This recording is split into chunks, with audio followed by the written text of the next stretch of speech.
Hi, you guys. Welcome back. Oh, how has it been so long? Welcome back. This is another episode of Swept Under the Rug. I'm your host, Bobby, and I'm so glad you're here. Today, we're going to dive into the crazy topic of oppression and submission.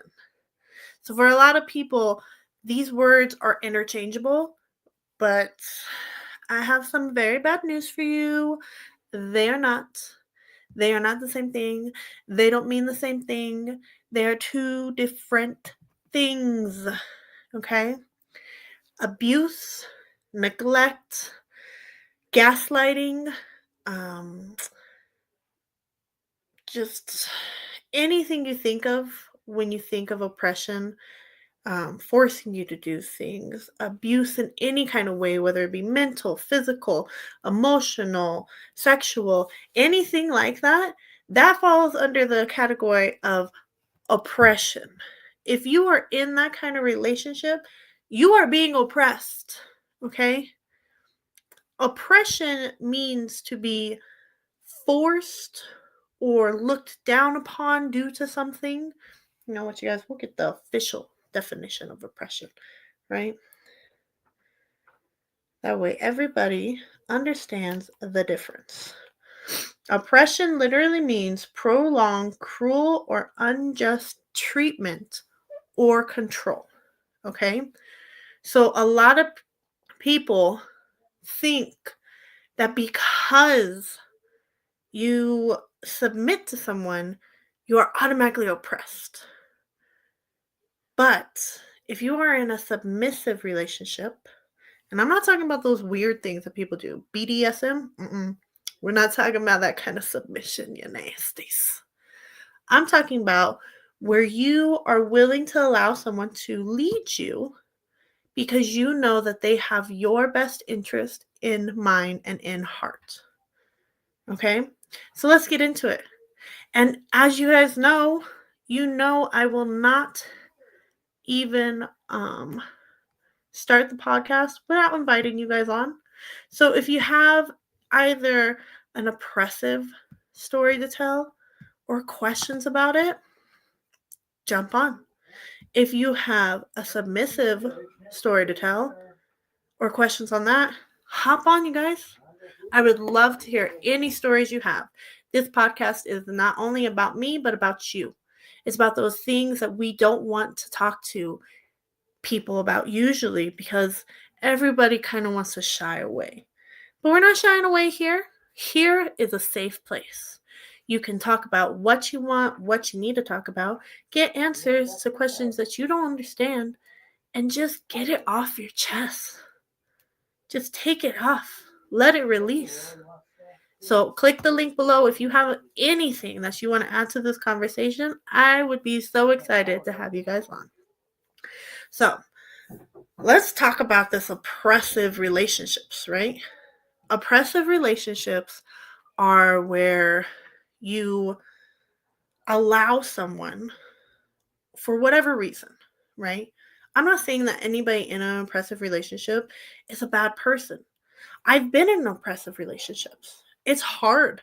It's so hard to leave them, especially if you've been in them for a very long time and you've sat there and the people have just made you feel so unworthy of anything better that you don't know how to escape, that you don't know where to go, that you don't know what to do. And that's okay. There are ways that we can help you. There are avenues that you can take to get out of that oppression. If somebody truly loves you, they won't do those things to you. And I know. It is so easy to hear those words and say, well, I mean, I know they love me. They have moments where they're nice and where they're sweet and where they're kind, and I see the goodness in them. But you really, really have to sit there and think, are those good moments worth all of the bad moments that you go through? Bob Marley once said, everyone will struggle and cry tears, but it's your choice of who causes those tears and why. I think I quoted him incorrectly, but that's the gist of it. Oppression is not submission. And for somebody to truly have a submissive relationship, first, that man needs to submit himself to God. So if a man isn't submitting himself to God, his wife is not, by law in the eyes of the Lord, contracted to submit herself to him. And submission doesn't mean that you do whatever your husband tells you to do. That's not what submission means. It means I will take your lead, allow you to lead us, because I know that you are following God and God is leading you, which means you will lead me towards God, you will lead our family towards God, and you have our best interest in mind. You have every moment that you make a decision, you think first, how does this affect my children and my wife? If you don't have children, how does this affect my wife? If you aren't married yet, how does this affect my girlfriend? How does this affect me? Does this get us closer to God? Does this take us further away from God? Is this going to cause drift in the future, or does this cause us to become closer and work together and it benefit us later on? This is not something that is taken lightly. To submit to someone is a choice. It's a choice where you can 100% feel that they have your best interest in mind. And does that mean sometimes they won't stumble and fall? No. Of course, people are going to stumble and fall. We are human beings. But if they are sitting there belittling you, talking crap to you, if they are saying that you're ugly and you need to lose weight because you don't fit a certain look, if they're telling you that they think other people are more beautiful than you, and not in a way that's like, oh, isn't she pretty? But in a like a, oh, well, yeah, she's definitely prettier than you. That's not a caring relationship. That is not somebody you should be submitting yourself to. That is somebody that will cause you oppression. That is somebody that will continue to beat you down until you feel like you are nothing, because that's the only way they know they can keep you there. I have been in relationships where they make you feel so great at first. And it feels so nice to be seen, to be loved, to be cared about. And then slowly over time, you notice little things, whether it be they're only happy if you're doing certain things for them.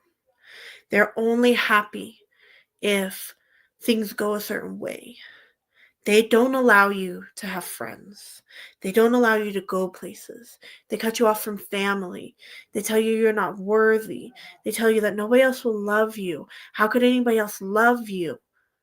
Why would anybody else love you? Those are oppressive relationships. Those are the things we need to be running from. And if we never know the difference between oppression and submission, then how can we know where we should turn and where we should go? If we can't figure out the signs at the very beginning, we will trap ourselves in relationships that will beat us down, tear us up, and when we finally find somebody who does know how to love and care for us, we will be too scared to accept their love how it should be accepted. It will take us years upon years to understand that they are not trying to attack us. They're trying to love us. That's why before you can even get into a proper submissive relationship, you first must submit to God. Because if you don't submit to God, you will never understand. You will never have the ability to tell, what oppression is from submission. And they're not the same. If somebody is oppressing you, they are forcing you by manipulating you, by gaslighting you, by telling you you're not enough. And because of that, you slowly start to think it too. I recently seen a video, and these psychologists were doing a study about how you can manipulate somebody's reality. Okay, and they started with children. What they did is they told these children, I think they had like 12 different children, and they take them individually, talk to them, and they tell them, "Do you remember how you broke your arm?" And all the kids at first were like, "What do you mean? I've never broken my arm. I've never a day in my life have I broken my arm." And none of them had. None of these kids had broken their arm. They haven't hurt themselves. No, nothing like that. But they told them, like, "Yeah, you broke your arm this summer. Don't you remember?" And then all the kids kept saying, "No, I haven't broke my arm." So then they left them and they waited a month. Each time they seen them, it was a month in between. 1 month. Okay? When they came back again, they asked them the same question. "Do you remember how you broke your arm?" And a few of the kids, they started making up stories. They were like, "Oh, yeah, I remember. I was at the hospital," but they couldn't give exact details. But they remembered that they broke their arm, right? So then another month comes. And I think they said about 6 months into the study, I think it was 8 out of the 12 children had full-blown stories of how they broke their arm. Some of the children still weren't positive how it happened, but they had bits and pieces of a story of how they would break their arm. Someone would say, "Oh, I fell off my bike. I fell off the playground. I was playing with my friends and I fell. I was climbing on my bed. I jumped off and I broke my arm."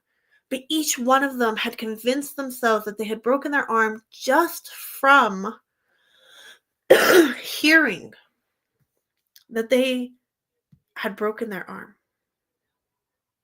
Now, if these children, by just a single question of "How did you break your arm?" be convinced, completely come up with scenarios that they had broken their arm, what do you think somebody constantly telling you you are unworthy? You are nothing without me. No one will ever love you does to your psyche? This is something that people don't understand because they're not paying attention enough. They think that words only matter to an extent. Sticks and stones may hurt my bones, but words can never hurt me, right? But they can, because those words seep into your psyche. They seep into your subconscious. And when they seep into that subconscious, they slowly start to manipulate how you see not only the world, but yourself. And the more isolated you are, because during the study, like I said, they took each kid individually. It was never as a group, it was never together, nothing like that. It was individually they would speak to them. And because of the isolation, they were able to convince them they had broken their arm from a simple question. Then when they had the parents come in and say, "No, you never broke your arm. It was just a test.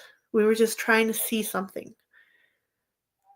There were still 5 children that no matter what their parents told them, were convinced that they had broken their arm.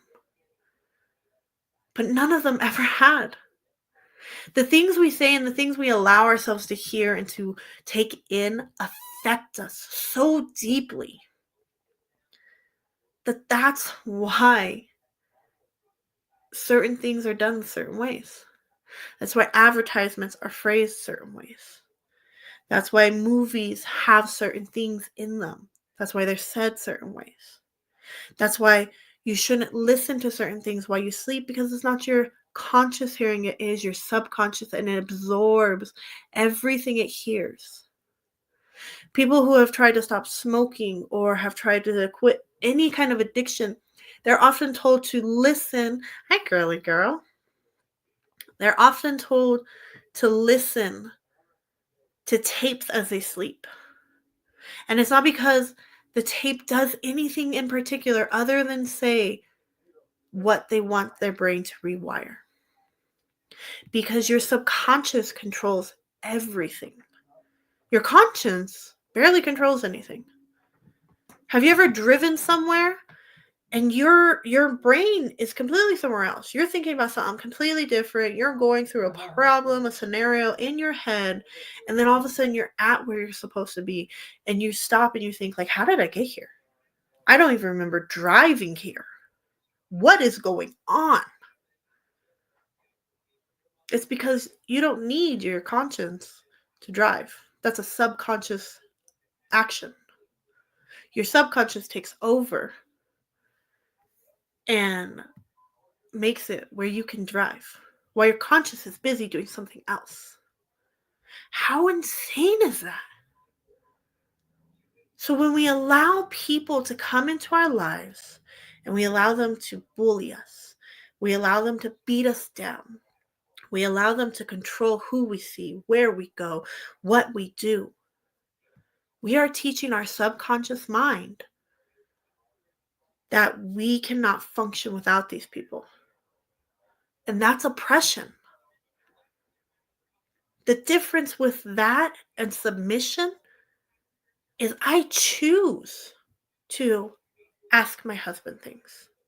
I choose to follow his direction.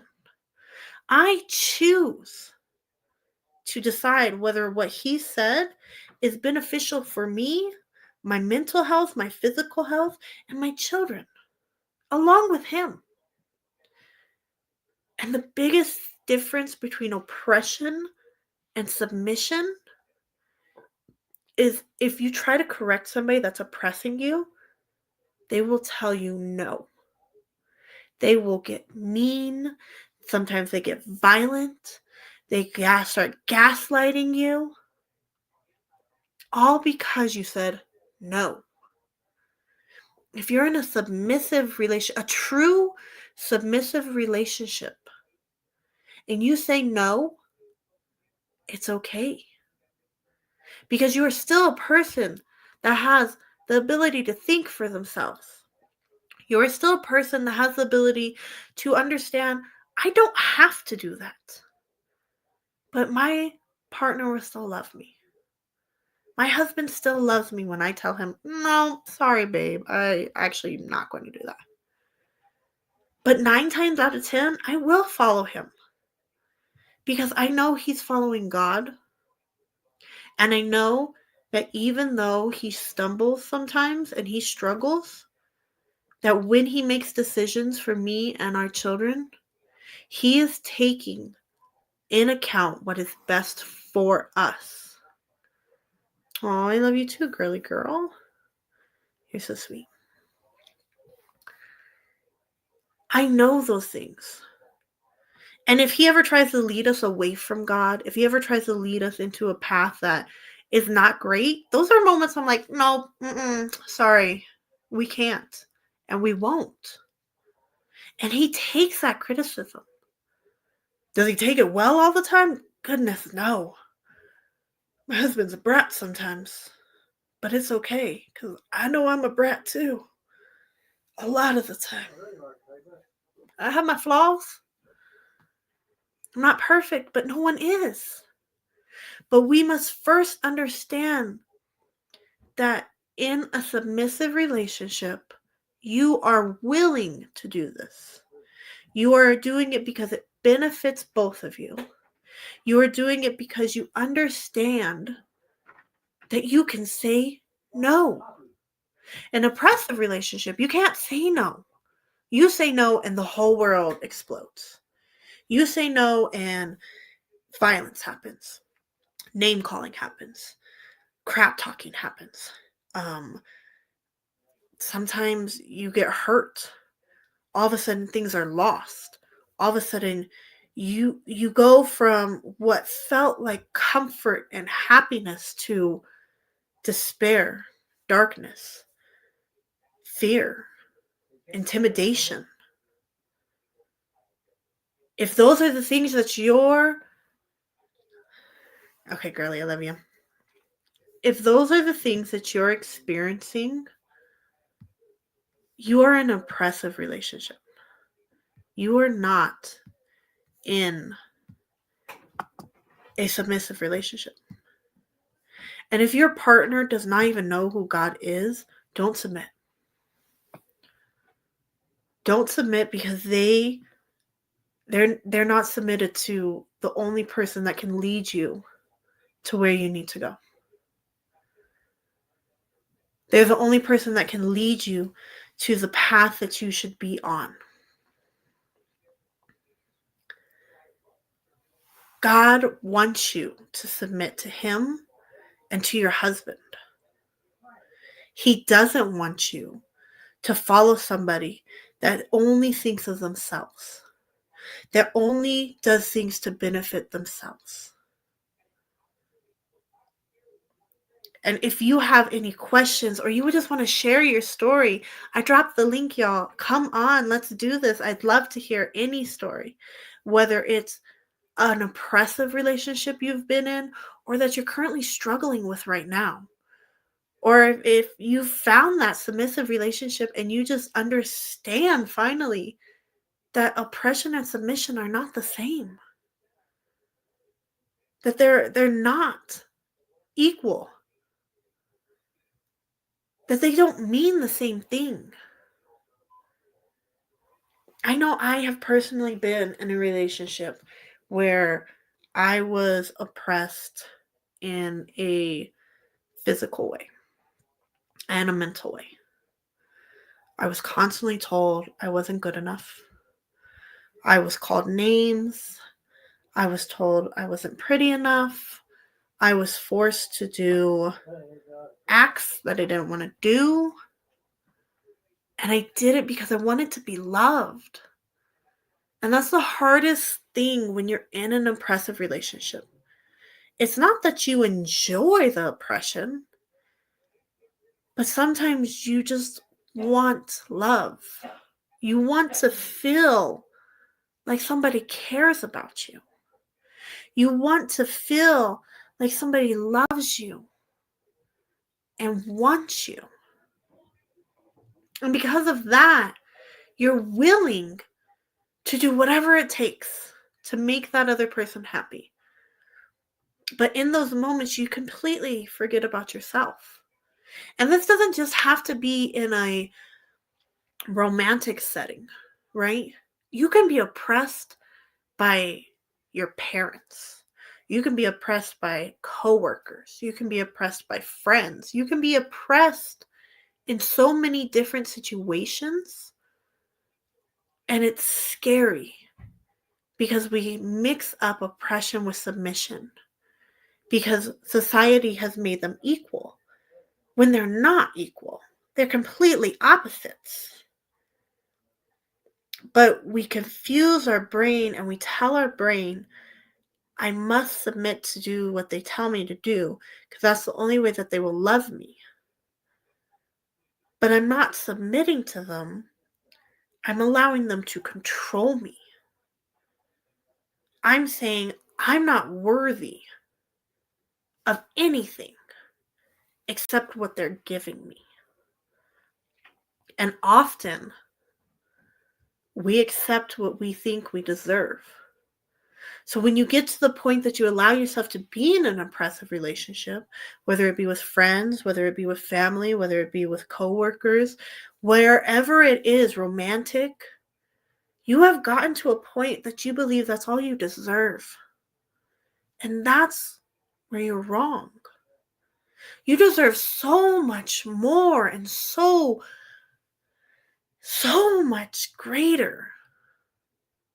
But in those moments, you don't know what that looks like. You don't even know how to achieve it. You don't know where it would come from. And you're lost.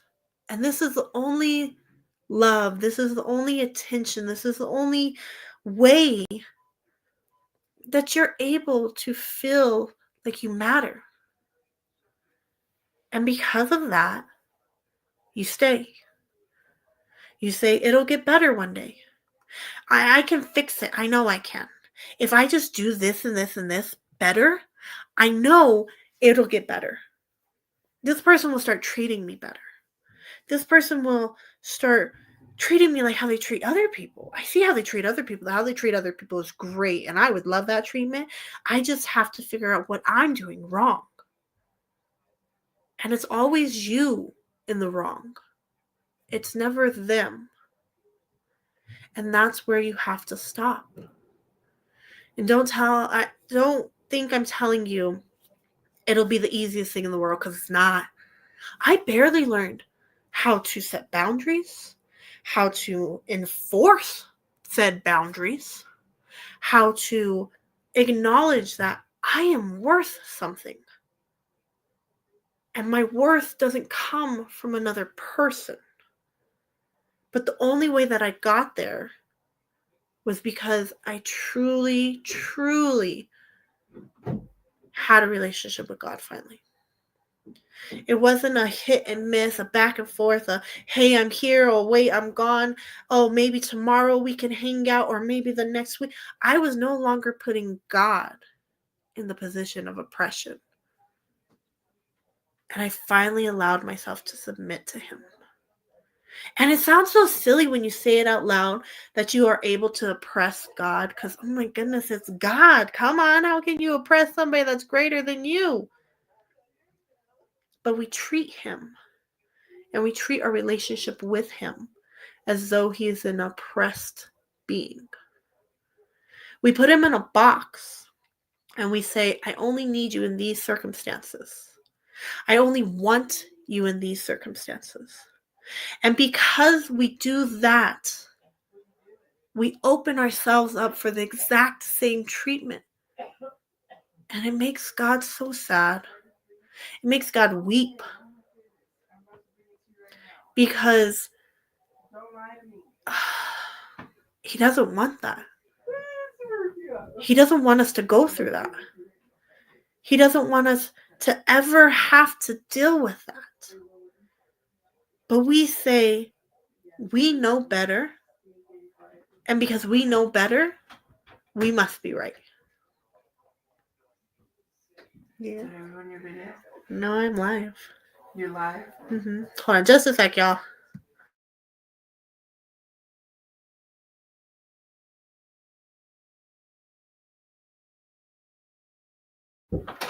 My bad, y'all. That's what happened when you go live. Anyways, you have to understand that there is a difference. And once you start to understand that there is a difference between oppression and submission, you can start to understand where you are being oppressed. And once you start that, you can start to understand how to remove yourself from that oppression. And my biggest number one thing I would recommend for anyone listening to this podcast, for anyone watching this podcast, start with God.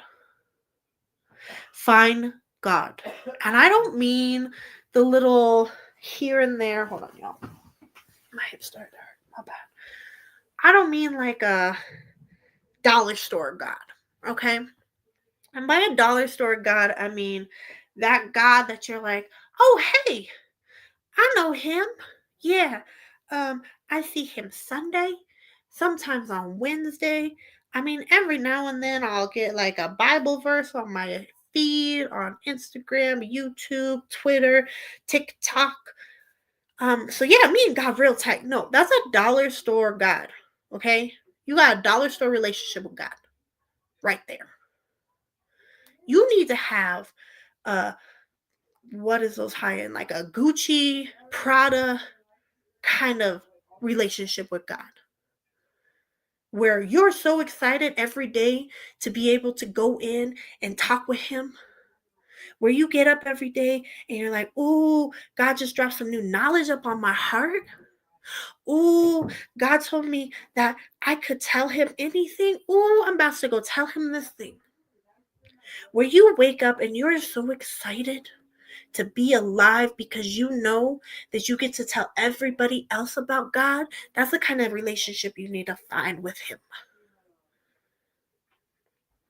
Because once you find that relationship with him, it just starts trickling down.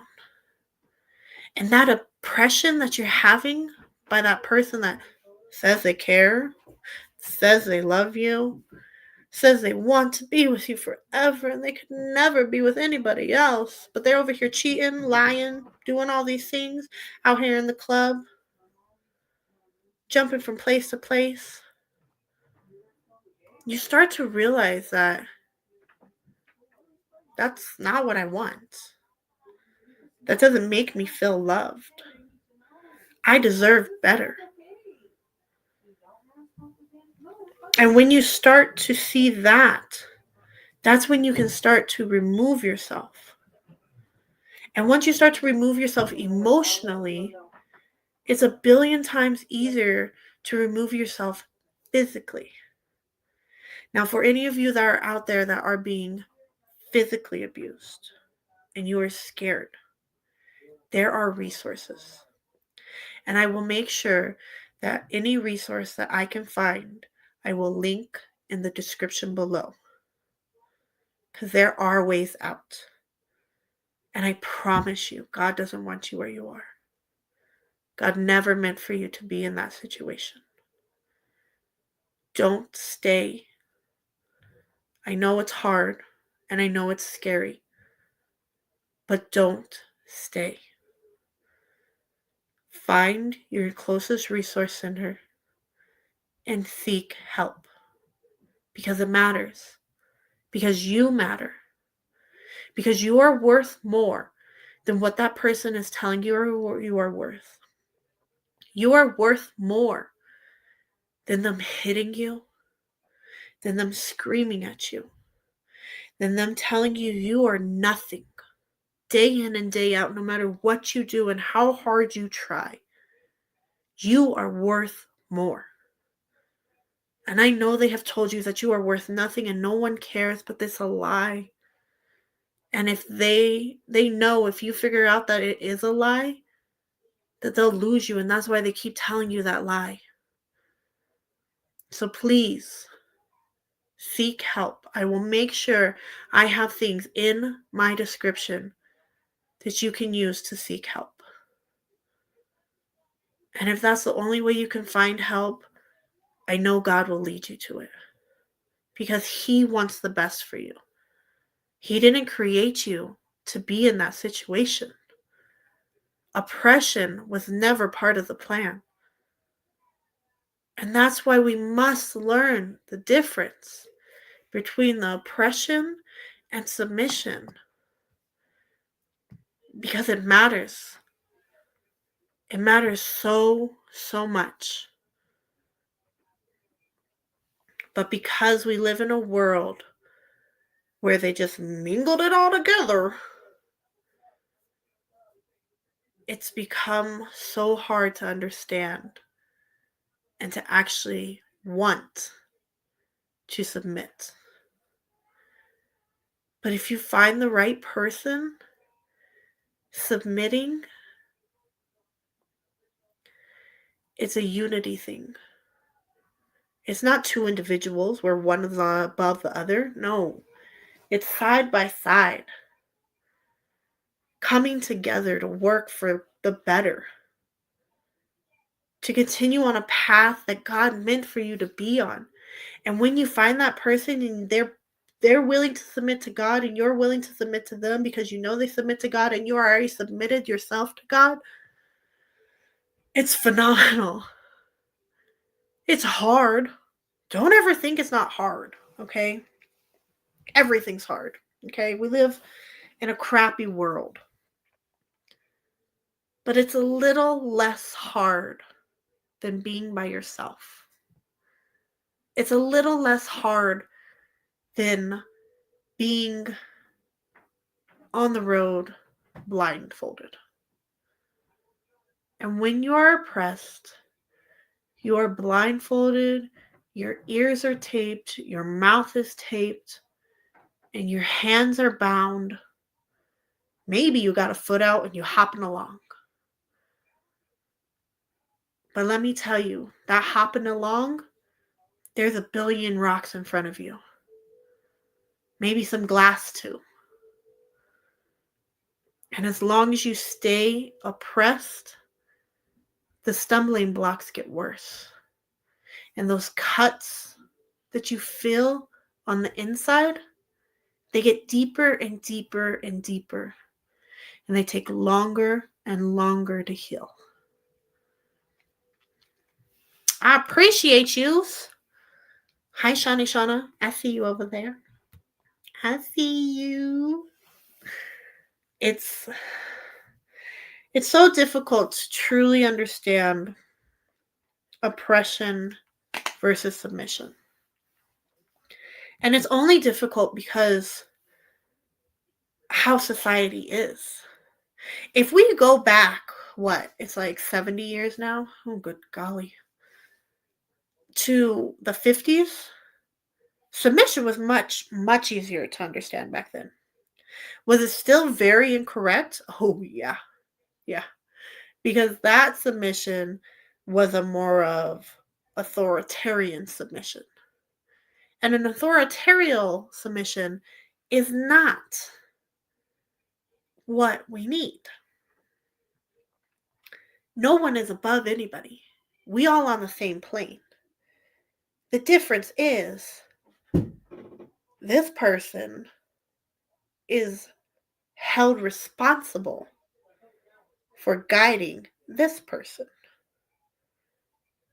And this person's willing to allow this person to do that because they understand that this person has this person's best interest at heart.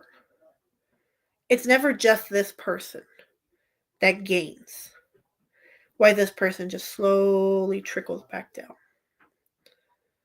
The trickling down, once that starts, you've gone from submission to oppression. Even if you started in submission and you started here, the moment either one of these people, because also women can oppress men, right? I've heard stories, I've seen it. Women can oppress men. They tell them they're not good enough.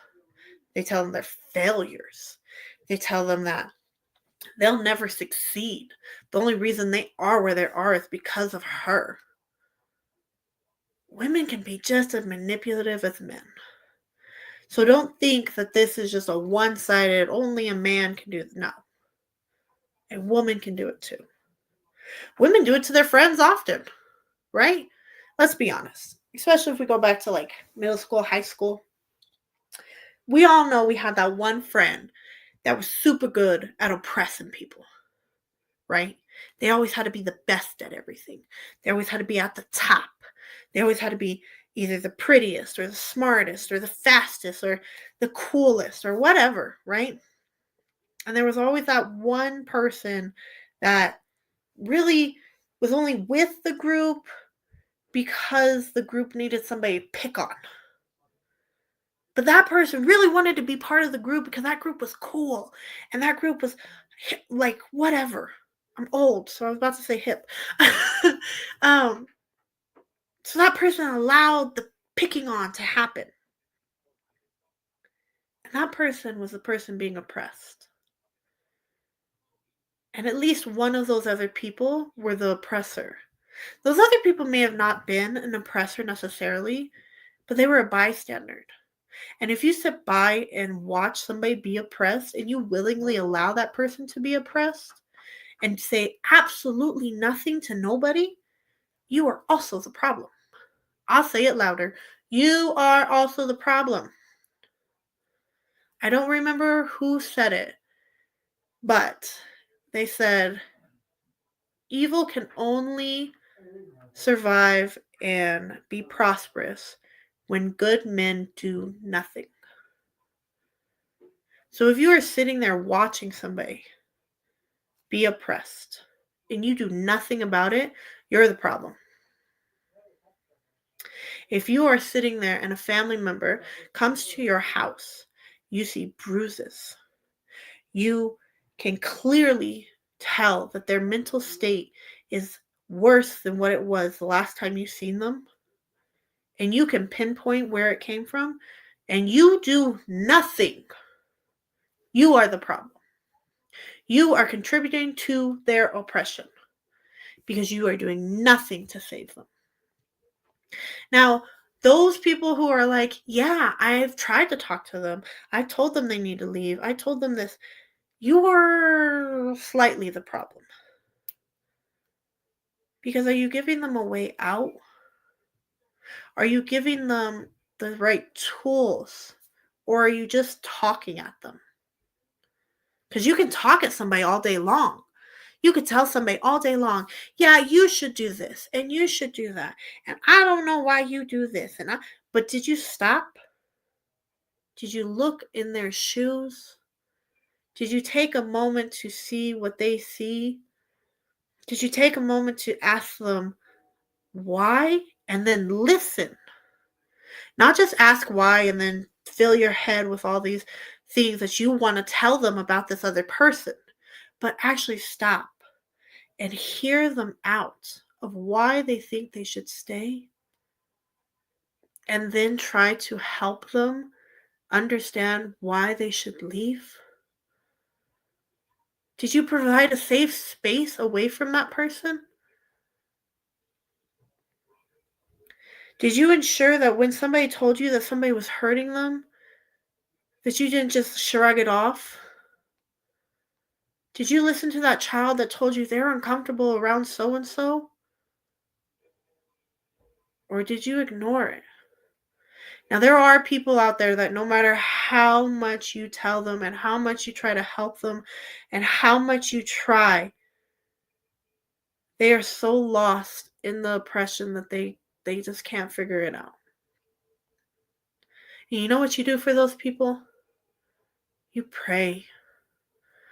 You pray without ceasing, and you just know that God will help them.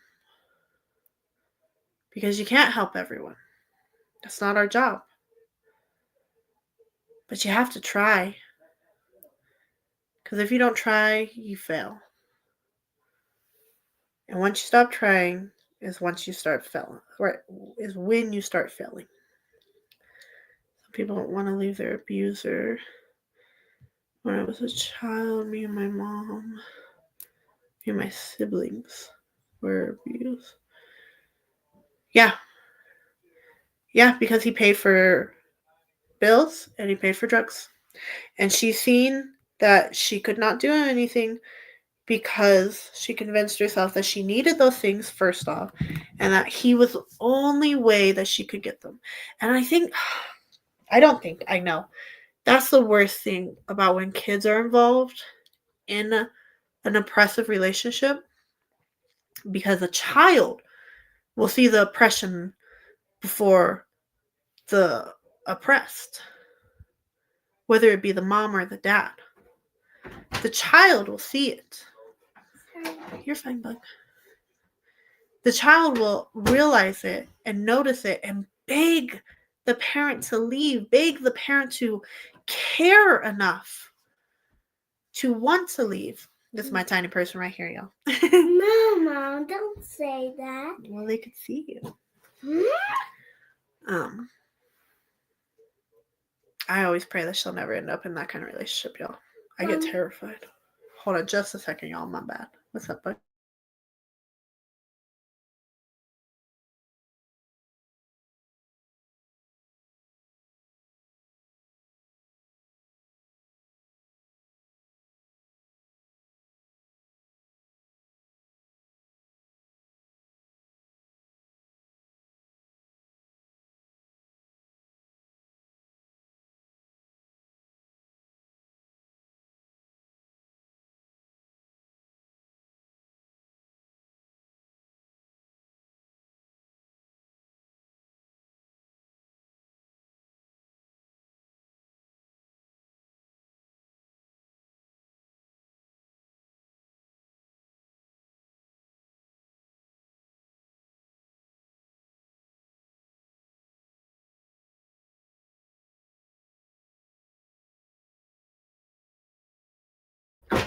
She brought me water, you guys.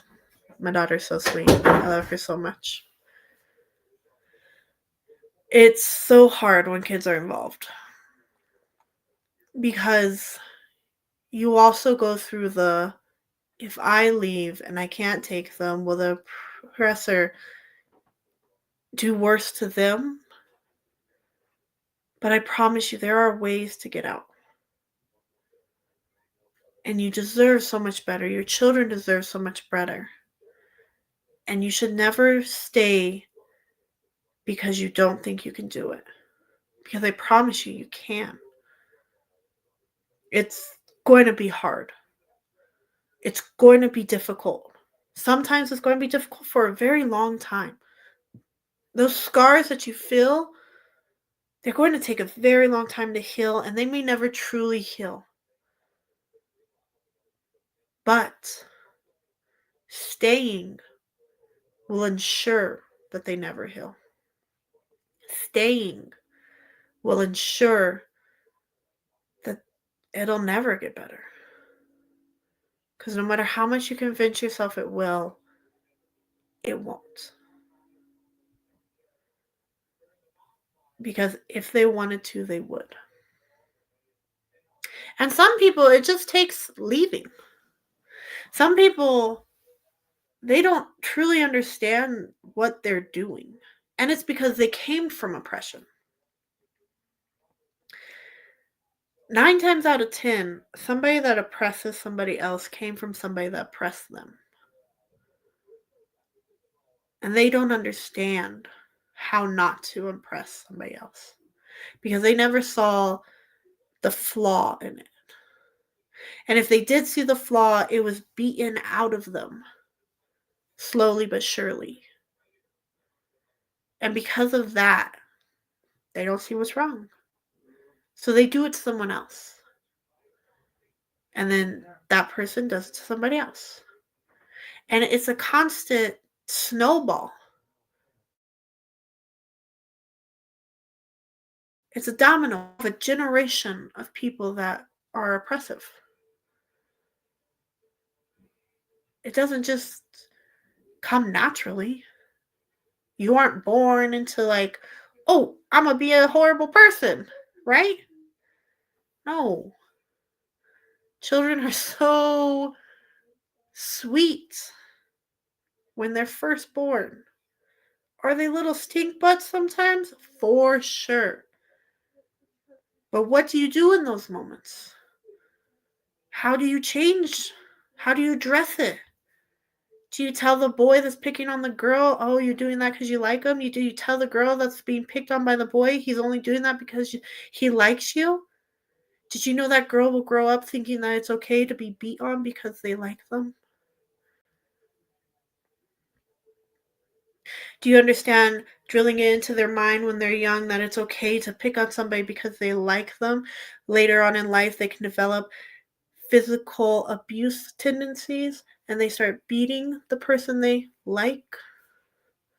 And before you know it, you have a horrible person in your family and you are sitting there and you're thinking, where did I go wrong? But what you don't understand is you went wrong the moment you didn't address the fact that that's not how you treat people.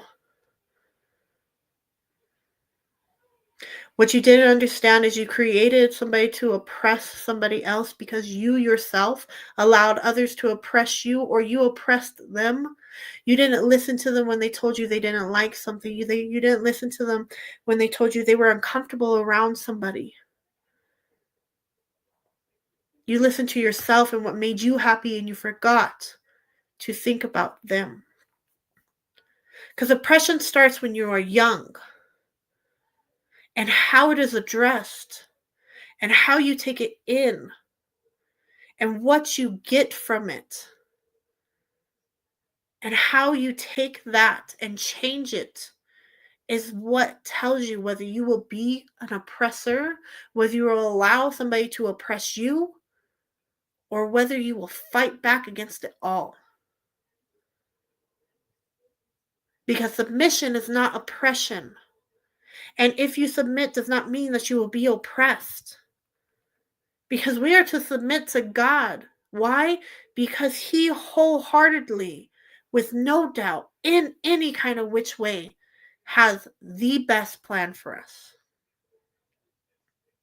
And if we would only listen and follow and do, life would be a billion times easier.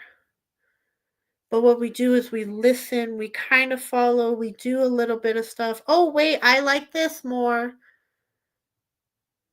Oh, wait, this looks pretty here. Oh, wait, what about over here? Oh, wait, I'm supposed to be following the God. I'm sorry, I'll come back. And all those little turns that you take off the road to lead you down a further path. And that path, he has to curve you back hard. And if you don't curve before it's too late, it becomes too late. My favorite phrase of all time, and I tell everybody this, no one is too far gone. Because I believe there is a chance for everyone to find God again.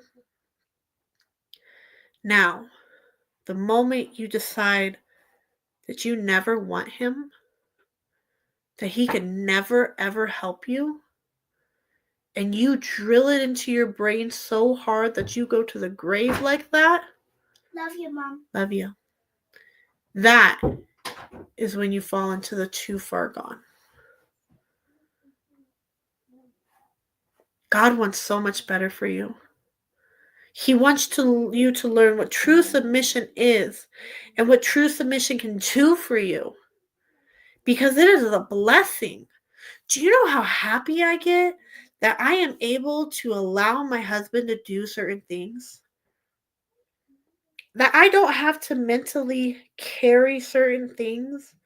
Because listen, as a mom, I have 2 tiny children. They're ages 5, the little girl you just seen, and ages 4. He's a little boy, and there's people, okay? I have heart attacks on a day. Oh no. Sorry guys, my internet went for a second. I don't know what happened. But on a daily, my child scares me. But my husband is like, it's fine. And I just look at him like, I think you're a crazy person. But whatever. You're a boy, he's a boy. Whatever. I have so much on my mind with just them two. And then myself. And then the things that I take off my husband's plate so that he don't have to worry about them.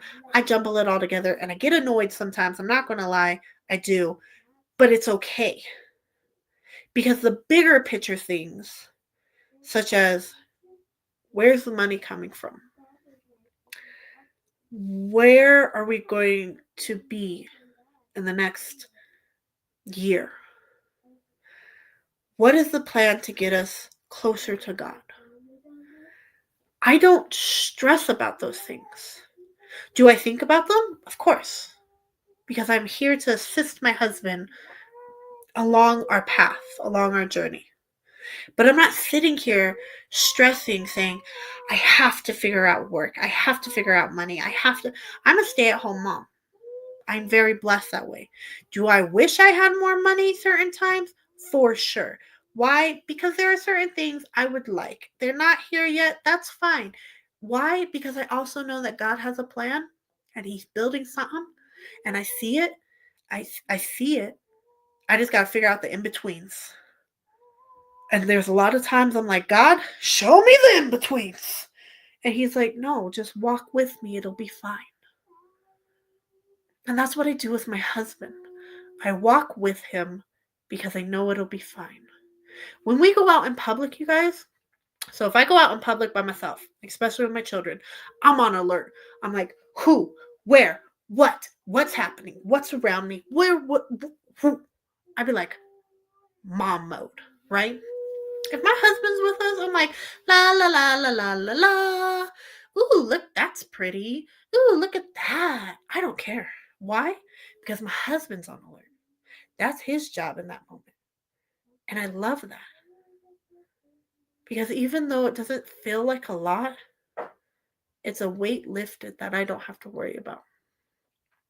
And when you truly submit to God, it's all the weight lifted.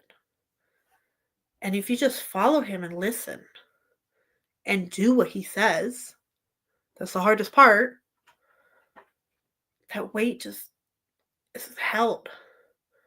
And you don't have to feel it. When you start to take stuff into your own hands, you feel it a lot. But when you also find a partner that submits to God, and you both can submit to God, and then you can submit to that partner, it's a different kind of walk. And it's a different kind of weight lifted. And I can promise, and I can 1,000% attest from my own experience, going from an oppressive relationship to a true submissive relationship is night and day. It is so different. It is so amazing. And I pray constantly that everyone can find that. But you have to first find God. Because you can think that you have the right person that you can submit to, and they can be a God-fearing person, and they can be XYZ. But if yous aren't on the same page when it comes to following God, it won't be right still. You have to have alignment with God. And I can tell you, because I don't be lying on here, y'all. We tell facts here. There are no misinformation leads. I struggle. Me and my husband struggle. My husband's relatively new to his faith. He is still learning how to submit to God himself. So yes, there are moments that no, I will not submit to my husband. Because that doesn't align with what God wants. But my husband understands that. And he's willing to take correction. And it took him a good minute to get there. It wasn't always rainbows and sunshine, and it's not always rainbows and sunshine. It's frustration, it's irritation, it's let me beat you up sometimes. It's he wants to beat me up. When I say that, I don't mean like physically, it's just like if you've ever been married, you know. But it's different from relationships where I was oppressed. It's different because I understand that I can say no and not have somebody come back at me and treat me like crap because I said no. Are there still moments in a relationship where that no does lead to that? Yeah. But those are the moments that we're listening and we're trying and we're adjusting and we're learning to submit those moments to God. But that is also why you must truly understand God first before you get in relationships. Because if we were both aligned with God properly before we got into this, we wouldn't have those moments like we do. And I can say that. It's okay. Because I love growing with my husband. Are there moments that I cry out and just bawl? Yes. Yes, there are. But I don't bawl because I'm scared. I don't bawl because I'm fearful or I'm at a point where I just can't take it. I bawl because I know where I've faltered. I know where I should have waited with stuff. And that's my own fault. I put myself in this situation. But I'm not oppressed here. And even if you put yourself in an oppressive situation, that doesn't mean you have to stay. I'm not oppressed where I am, and that's why I stay. The moment it becomes oppression, I don't care. I'd be gone. Because I've gotten to the point in my life where I understand that I'm worth more. And that's what we have to get to. We have to stop listening to the voices that say we're not worthy and start listening to the voice that created us, that tells us we are beyond worthy. So please, please, please, please, look to God to explain and to help you understand that oppression is not submission. And if you submit, you are not oppressed. But most of all, turn to Him to understand what you are truly worth. And if you are in a situation where you are being oppressed, leave. Don't second guess it. Don't try to make up excuses for it. Leave. It's okay to be alone. It's scary. You'll get used to it. And then when you get in a relationship, you'll miss being alone sometimes. It's called quiet and silence, and it's nice sometimes. But it's okay to be in that season because it's just a season. It's not forever, and it won't be the worst thing. But staying where you are being belittled, where you are being gaslighted, where you are being just beyond comprehension of feeling like a human being that matters, that is the worst place you can ever stay.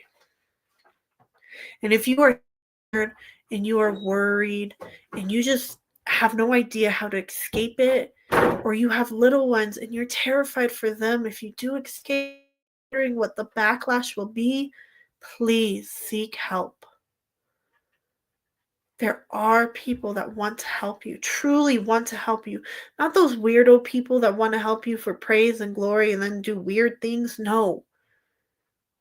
There are God-fearing people that want to help you out of that situation. And like I said, I will make sure I have links below so you can find that help.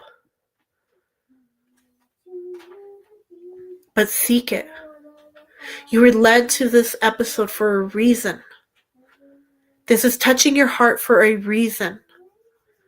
Do not allow that person to continue to make you feel that way, because God wants so much more for you. And you deserve so much more. And if you're the oppressor listening to this, stop. Get help. There are therapists. There are people who will just listen and pray for you. Turn to God yourself. Pray. Ask Him. Tell Him, you know what? I've realized I'm the person that's doing these things. I realize that I'm the person that has caused somebody else to feel this way. How do I stop?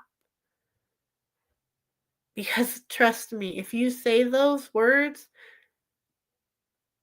the angels will rejoice. He will be so excited because you've taken the first step into recovery.